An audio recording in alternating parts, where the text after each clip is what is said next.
Yeah, that's what yeah, that's what I think about. Like when there's always that thin line on when is it too much or when is it not too much. It's like where you just have to find your own line to everything, and in the end, you just really need to take care of yourself, or like you're. It's about really knowing yourself and knowing. It's always a constant struggle to know yourself. It's always a constant, never endless struggle to know what your limits are or when it's not enough. Yeah, very true. Like sometimes we get really like overwhelmed with the with so much things that we set the bar very too high, that once we don't reach that bar, we'll feel disappointed with ourselves, especially disappointed with ourselves. So one thing I really recommend is humbling yourself down. There's nothing wrong about being humble. If you set your goal at least like 5% of the 100, 5% of that proposed crazy goal that you set, I think it is achievable. After that five, you can add another five, then another five, and then another five until you reach that 100%. Also, make sure that the time frame is smart, it's short, measurable, attainable, reasonable, and time bound. Shout no, that that acronym is really short. It really helps you. It really helps you attain on really great goals that you want to achieve. And then one Yeah, thing, don't don't just like go with the flow, because sometimes it's really hard to go with the flow. You need to really write things out, make sure you have a plan, and don't have a one plan, but have also a plan B. And then if your plan A fails, make sure you already have a plan C while working on plan B. yeah, very true. There's a lot of people who sets their standards too high. It's like it's like you go back to the story of Icarus who flew too high and he burns his own wings.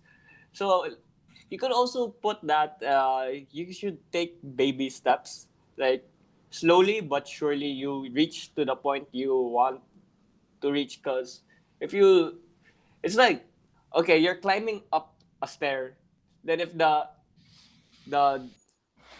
the height of the next step is too high for your legs to reach, then it's no point.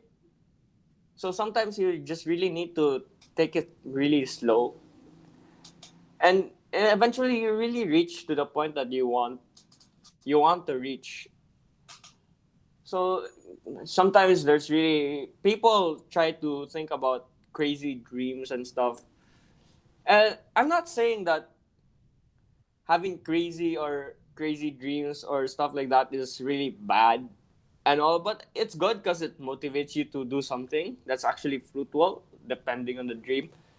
But if it's actually no, you just really need to know yourself if you know that dream is actually really too high and or too low, because there's some others who just aims too low, and in the end they're not really improving. They're just, well, if they're not really improving but they're just keeping it stable. But I have nothing against about being stable and stuff, because you know at one point we all want to have stability in any form, in any form of way. But if you're a person who just wants to keep on improving, then I would like to say that make it slowly but surely, with things that you can do, like make most of what you can do and what you have, not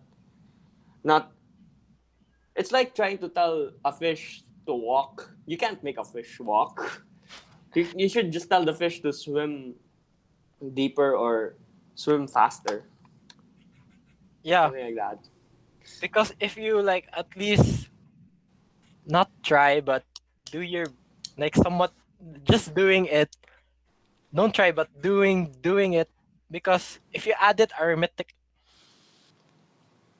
it up over like over a period of time, let's say a month, So a month. So let's give an example. So what if let's say exercise. So I Yeah. exercise like for example, exercise for a day for 5 minutes. Okay, 5 minutes too short.